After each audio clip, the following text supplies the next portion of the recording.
টাকা জমানোর দুষ্টু মিষ্টি আইডিয়া। চাইলে আপনিও খুব সহজে টাকা জমাতে পারবেন। গ্রামের দেশি মুরগির ফার্ম। এই পৃথিবীতে টাকা ছাড়া কারো কোনো মূল্য নেই। টাকা না থাকলে কেউ দামও দেয় না, কারো সম্মানও পাওয়া যায় না। জীবনে টাকার অবদান কতটা প্রত্যেকেরই জীবনে, সেটা আমরা সবাই কিন্তু হাড়ে হাড়েই টের পাই। আর ইউটিউবে টিকে থাকতে গেলে ছোট হোক বা বড় হোক, প্রত্যেক দিনে একটা করে ভিডিও আপলোড করতে হবে। কারণ ইউটিউবে এমনই একটা প্ল্যাটফর্ম, সেখানে টিকে থাকতে গেলে প্রত্যেক দিনই রেগুলার হতে হবে। হ্যাঁ, রেগুলার না হলে কিন্তু ইউটিউবে টিকে থাকা খুবই মুশকিল। মনে রাখবেন, শরীরের আঘাতের থেকে মনের আঘাত অনেক অনেক বড় ভয়ানক। আমরা অনেকেই আছি মেজাজ কন্ট্রোল করতে পারি না। আমরা অনেকেই আছি মানে মনের জোরে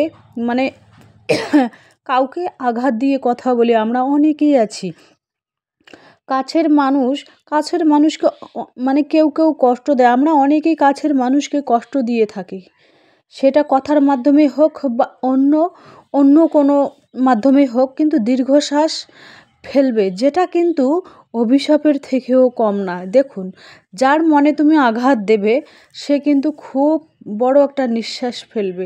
সেটার মতো অভিশাপ কিন্তু আর কোনোটাও হয় না আর কি। তো কাছের মানুষ হোক বা দূরের মানুষই হোক, যে কোনো কথাটা বলার আগে ভেবে চিন্তে বলা উচিত। সামনেওয়ালাকে কিভাবে কথা বলবো, তাদের মনে কতটা দুঃখ পাবে, কতটা কষ্ট পাবে, সেটা আগে নিজেই ভেবে চিন্তে দেখে তারপরে তাদের সাথে কথা বলা উচিত। তো নতুন দিনে নতুন আরেকটি ভ্লগ ভিডিও নিয়ে হাজির আমি আপনাদের মাঝে। সাভানা, ছোট্ট একটা গ্রাম, কোচবিহার জেলা থেকে বলছি, দিনহাটা থেকে বলছি। তো welcome back to my channel. আসসালামু আলাইকুম। তোমরা সবাই কেমন আছো? আমি আশা করি তোমরা সকলেই ভালো আছো। আলহামদুলিল্লাহ, আমিও ভালো আছি। আর আমার প্রাণপ্রিয় কলিজা আপু ভাইয়েরা, তোমরা সবাই কেমন আছো? আমি আশা করি তোমরা সকলে ভালো আছো। তো এই যে দেখুন, এখানে দুপুর টাইমে আর কি কমলা লেবু খাচ্ছি। কমলা লেবু, রোদের মধ্যে বসে কমলা লেবু খাওয়ার একটা মজাই আলাদা। তো আমি আর কি ছিলি হাজব্যান্ডকে দিচ্ছি, খাচ্ছে। কারণ স্বামী স্ত্রীর মধ্যে এত সুন্দর একটা বন্ধন, মেলবন্ধন। পৃথিবীর প্রত্যেক স্বামী স্ত্রীর জন্য ভালোবাসা এরকমই থাকে। তো যাই হোক, আমরা তো মধ্যবিত্ত পরিবারে, তাই সাধ্যের মধ্যে নিজের পছন্দ মতো একটু খেতে পারি, পরতে পারি, এটাই সব থেকে বড় বেশি পাওনা। তো টাকা জমানোর দুষ্টু মিষ্টি আইডিয়া। চাইলেই আপনিও খুব সহজেই টাকা জমাতে পারবেন। গ্রামের দেশি মুরগির ফার্ম আর একজন খাঁটি সংসারী গৃহবধূর জীবনযাপন, সেই ব্লগটাই আজকে তোমাদের কাছে আমি শেয়ার করব। তো প্রত্যেক দিনই যেহেতু আমার ব্লগ দিতে হয়, বিকাল 4টে আমার প্রত্যেক দিনই যেহেতু ভিডিও আসে, তো যাই হোক, সংসারের খুঁটিনাটি যে কোনো কাজকর্ম দিয়েই আমি আর কি শুরু করে দিই আর কি ব্লগটা। তো আজকে আবার মুরগির ফার্মে যাব, মুরগিদের খাবার আনতে, আবার ব্যাগ ডেলিভারির জন্য যাব। হাজব্যান্ডও আজকে আর কি চলে যাবে প্রবাসে। তো ইনি হাজব্যান্ডও আর কি প্যাকিং করতেছে। রান্নাবান্না হয়ে গেল আলহামদুলিল্লাহ। তো খাওয়া দাওয়া হয়ে গেল, এটা হচ্ছে দুপুর টাইম। তো হাজব্যান্ড বলছে কি উনি চলে যাবে। তো উনি চলে যাওয়ার পর তারপরে আমি যাব আর কি মুরগির ফার্মে। গ্রামের এক বিশাল বড় একটা মুরগির ফার্মে তোমাদের নিয়ে যাব, আজকে দেখাবো। তো রোডটা খুব মিষ্টি মিষ্টি লাগছে, ভালোই লাগছে। হাজব্যান্ডের সাথে কথা বলতে বলতে আর কি রোদের মধ্যেই আমি বসে আছি, আমি যেহেতু ক্যামেরাম্যান।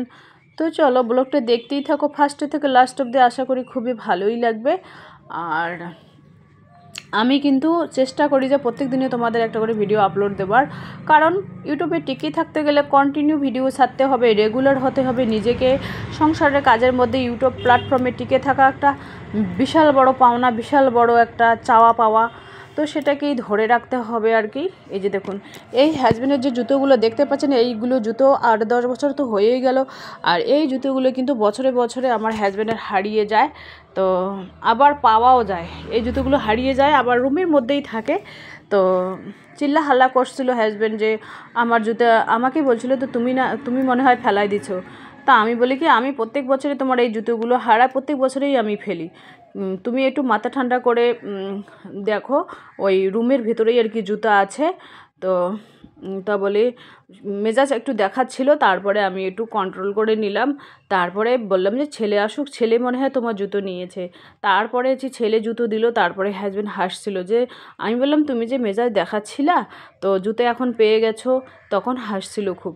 তো এই যে দেখুন আমি আর কি গ্রামের সবথেকে বড় একটা মুরগির ফার্মে চলে আসলাম। আমি কিন্তু এখান থেকে মুরগিদের খাবার টাবার নেই। তো এই যে দেখুন একটু মুরগির ফার্মটা তোমাদের আজকে একটু ঘুরে দেখাবো। তো গেটটা খুব বিশাল বড়। এখানে দেখতে পাচ্ছেন মানে টুকরির মতো, ওইগুলোতে না মুরগির বাচ্চা আসা যাওয়া করে। তো বর্তমান বড় মুরগি কম আছে আর কি ফার্মের মধ্যে, ছোট বাচ্চাগুলোর ওইগুলোর দেখভাল বেশি হচ্ছে আর কি। তো আমি পায়ে হেঁটে আসতে অনেক দূর একটু হাঁটতে হয়, তো হাঁটাও লাগে। হাঁটলে নিজের শরীরটাও ভালো থাকে, একটু ব্যায়াম হয়ে যায়। দেখুন রোদটা খুব আজকে একেবারে কড়কড়ে রোদ উঠেছে। রোদের মধ্যে এখানে ওখানে যাওয়ার আনন্দই আলাদা, মজাই আলাদা। আর ধীরে ধীরে ছোটো দিন একটু একটু করে 1 মিনিট 2 মিনিট করে এগোচ্ছে। তো এই যে দেখুন এই যে দাদাটা আবার কাজের জন্য একজন ছেলে রেখেছে। আর দাদার কাছে চাইলাম নিম পাতা চাইলাম, আবার কুল চাইলাম। ওনার ওই ফার্মের ওই দিকে না কুল গাছ আছে একটা, তো কুল দেখে মন চাইলো খাইতে। তো দাদাকে বললাম, বলে কি ঠিক আছে কাজের শেষে দিয়ে দেবো এখন। আর এই যে দেখুন এই যে মুরগির যে ওইগুলো ধুয়ে এখানে রেখে দিয়েছে। আমি আর কি মুরগির ফার্মের দিকে একটু করে এগোচ্ছি। তোমাদের 4-5টা দেশি মুরগির ফার্মটা একটু 4-5টা তোমাদের ঘুরে ঘুরে দেখাচ্ছি। তো গ্রামের আর কি দেশি মুরগির ফার্ম। এই দেখুন কুল গাছ উপরে আছে। কুল গাছটা অসংখ্য বড় বড় সাইজের কুল হয়েছে। তো চাইলাম, দাদা বলে কি তুমি পেড়ে নাও, আমি ব্যস্ত আছি। তা আমি বললাম ঠিক আছে আমি পেড়ে নিচ্ছি। তো এই যে দেখুন মুরগির ফার্মটা তোমাদের এক ঝলক দেখিয়ে দিই। বিশাল বড় মুরগির ফার্ম, কিন্তু বর্তমানে আর কি মুরগি নেই, ওই ছোট ছোট বাচ্চা আছে। যতটুকুই পারে ততটুকুই শেয়ার করবে। এই বালতিগুলোতে উনি পানি দেয়, আবার মুরগিদের খাবার দেয়। ছোট বাচ্চার পরিচর্যা করতে খুব টাইম লাগে, মানুষের দরকার হয়। আর বড় মুরগিদের অত পরিচর্যা করতে হয় না। এই দেখুন বোর্ডিং হচ্ছে, ছোট ছোট বাচ্চা এখানে আছে, ঝিমোচ্ছে, বোর্ডিং হচ্ছে আর কি, মানে লাইট ফাইট দেওয়া আছে। এই দেখুন ছোট বাচ্চাগুলো, এইগুলো হচ্ছে মনে হয় কয়লার বাচ্চা হবে মনে হয়। আর এই যে দেখুন এখানেও আছে, রোদ উঠেছে আর কি মুরগির ফার্মে আর কি রোদ উঠেছে আর কি, খুব সুন্দর কড়া রোদ উঠেছে, ভালোই লাগতেছে আর কি। এই যে দেখুন মুরগির ফার্মের 4-5টা তোমাদের ঘুরে ঘুরে দেখাচ্ছে। এই দেখুন সামনে একটা স্কুল আছে। আর এই দেখুন মাঠটা পুরো বিশাল বড় একটা মাঠ। এই যে দেখুন আমাকে না এই মুরগির ফার্মটা খুবই ভালোই লাগে। আমি এখান থেকে এসে খাবার দাবার নিয়ে যাই, খুবই ভালোই লাগে আর কি। এই যে দেখুন মুরগির ফার্মটা তোমাদের দেখিয়ে দিচ্ছি।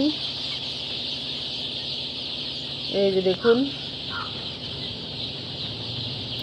খুবই ভালোই লাগতেছে। এই যে দেখুন বোর্ডিং হচ্ছে এখানে। আমি কিন্তু মাঝে সাঝে আসি, তো মাঝে সাঝে এখানে আসি যেদিন তাড়াহুড়ো থাকে সেদিন ক্যামেরা করানো সম্ভব হয় না। যেদিন তাড়াহুড়ো থাকে না, আজকে তাড়াহুড়ো নেই, তো তোমাদের ভাবলাম যে না এক ঝলক মুরগির ফার্মটা দেখিয়েই দিই। তো এখন আমি কুল পারবো, কুল খেতে খুব ইচ্ছা করছে, তখন বাদাম নিয়েছি আর কি। তো বাদামের ওখানে বিট নুন আছে, ভাবলাম যে ওই কিছু কুল নিয়ে মানে টেম্পুর মধ্যে বসে ওই বিট নুন দিয়ে কুল খাবো আর বাদাম খাবো, খেতেই আর কি যাব।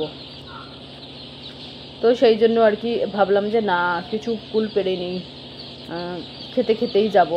কারণ যে সিজনের যে ফলটা খেতে হয়, ওনার কাছে কোনো জিনিস চাইলে কিন্তু ফিরায় না, দিয়ে দেয়। আর ওই দাদাটা খুব ব্যস্ত মানুষ, তো ওনার ওয়াইফ আর কি বাসায় থাকে না, চাকরি সূত্রে বাইরে থাকে, আর দাদাটাই কিন্তু বাড়িতে থাকে। এই যে দেখুন হাত দিয়ে পাচ্ছি, কটা পাচ্ছি পেড়ে নিচ্ছি। আর এই মানে রোদের মধ্যে বসে কুল ছেঁচা খেতে যা লাগে, দারুণ লাগে। একেবারে ধনেপাতা কাঁচা লঙ্কা দিয়ে কুল ছেঁচার যে একটা মজা, আর একটা অন্যরকম একটা ফিলিংস আসে। তো কালকে আর কি কুল ছেঁচা খাবো, আজকে কুল ছেঁচা খাবো না। বাড়ি যেতে যেতেই তো মনে হয় সন্ধ্যা হয়ে যাবে, বিকেল হয়ে যাবে, সেই জন্য সন্ধ্যার দিকে খেতে নেই, কুল ছেঁচা খেতে হয়, রোদের মধ্যে বসে খেতে হয় আরামসে। তো এই যে দেখুন হাত দিয়ে কটা পেরে নিলাম, 4-5টা পেরে নিলাম হাত দিয়ে আর কি। তো সকালবেলা খেয়েছি ভাত, এখনও মানে ভোক লাগতেছে, বাসায় গিয়ে তারপরে খাবো। রান্না তো করে রেখেই এসেছি। তো এই যে দেখুন এখন কুল ছেঁচা খাবো, কুল ছেঁচা সরি কুল খাবো আর কি, খেয়ে টেস্ট করে দেখবো। আর দাদা দেখুন মুরগিদের খাবার নিয়ে যাচ্ছে। ওই দাদাটা খুব পরিশ্রম করে, মানে রাত 12টা অবধি কিন্তু খুব ওই মুরগিদের দেখভাল করার জন্য খুব পরিশ্রম খাটাখাটনি করে। এখন আমি কুল খাবো। কুল আমরা যখন ছোট ছোট ছিলাম না, তখন সবাই মিলে একসাথে কুল ছেঁচা খেতাম, মানে বড়ই মানে ভর্তা বানিয়ে ওই কাঁঠালের পাতার মধ্যে নিয়ে সবাই মিলে খেতাম, খুব আনন্দ করে 10-12 জনে মিলে খেতাম, খুব মজাই হতো আর কি, মজাই আলাদা হতো। তো টাকা জমানো দুষ্টু মিষ্টি আইডিয়া চাইলে আপনিও খুব সহজে টাকা জমাতে পারবেন। দুষ্টু মিষ্টি আইডিয়া তোমাদের কাছে একটু শেয়ার করি। দেখুন, টাকা জমানোর যে একটা চাহিদা বা একটা ট্যালেন্ট বা নিজের ভিতরে একটা যে সেটা নিজেকেই আগ্রহী হতে হবে। টাকা জমানোর আগ্রহীটা একজন মেয়েকেই হতে হবে। তা তুমি চাইলেই কিন্তু টাকা জমাতে পারো, চাইলেই টাকা না জমাতে পারো, সেটা ডিপেন্ড করে তোমার উপরেই। দেখুন, যার হাজব্যান্ড যেটা ইনকাম করুক না কেন, মাসের প্রথমেই হোক প্রথমেই কিন্তু একটা মোটা হরে অ্যামাউন্ট প্রত্যেক মেয়েরই হাতে তার হাজব্যান্ডরা তুলে দেয়। তো ওখান থেকে যদি প্রত্যেক মাসে আমরা 500 হোক 1000 হোক তুলে রাখি, আলাদাভাবে প্লাস্টিকের ভারে হোক আর মাটির ভারে হোক তুলে রাখি, তাহলে কিন্তু বছরের শেষে মোটা অঙ্কের টাকা আমরা নাড়তে পারি চাইলেই নিজের কাছে। দুষ্টু মিষ্টি আইডিয়াটা কিন্তু নিজের কাছে। আর একজন মেয়েই কিন্তু পারে সংসারটাকে তছনছ করতে, আর একজন মেয়েই কিন্তু পারে সংসারটাকে সুন্দরভাবে সাজিয়ে গুছিয়ে কিছু পয়সা গুছিয়ে জমিয়ে রাখার, একজন মেয়েই কিন্তু পারে। আর একজন মেয়েই কিন্তু সংসারটাকে সর্বনাশ করতে পারে। এটাই আর কি আমাদের মাথায় রাখতে হবে। যেহেতু আমরা মধ্যবিত্ত পরিবারে, তাই হিসাব নিকাশ করে কিন্তু আমাদের এই দুষ্টু মুষ্টি যে খরচের আইডিয়াটা, সেটা নিজেকেই, টাকা জমানোর আইডিয়াটা, প্ল্যানিংটা নিজেকেই করতে হবে। তো আমার মতো তোমরাও প্ল্যানিং করে কিন্তু দুষ্টু মিষ্টি আইডিয়াগুলো ফলো করতে পারো। কীরকম প্লাস্টিকের ভারে রাখতে পারো প্রত্যেক মাসে, 500 হোক 1000 হোক বা 200 হোক, কিছু হলেও কিন্তু ফার্স্টে সরিয়ে রাখতে হবে, ওই প্লাস্টিকের ব্যাংকে রাখতে হবে। এই দুষ্টু মিষ্টি আইডিয়াগুলো তোমাদের রাখতে হবে। আর একটা, হাজব্যান্ড যখন খরচ করে বাসায় চলে আসবে, হাজব্যান্ডকে বলে কয়ে 10 টাকা করে যদি প্রত্যেক দিনে নাও, তাহলে মাসের শেষে হচ্ছে 300 টাকা। যদি 20 টাকা করে নাও, তাহলে হচ্ছে 600 টাকা।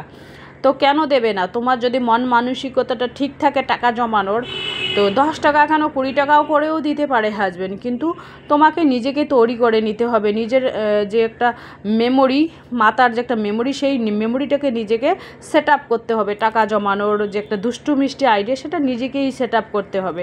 তো এটা হচ্ছে সন্ধ্যার টাইম, আব্বা এসেছে, চা খাবো এখন।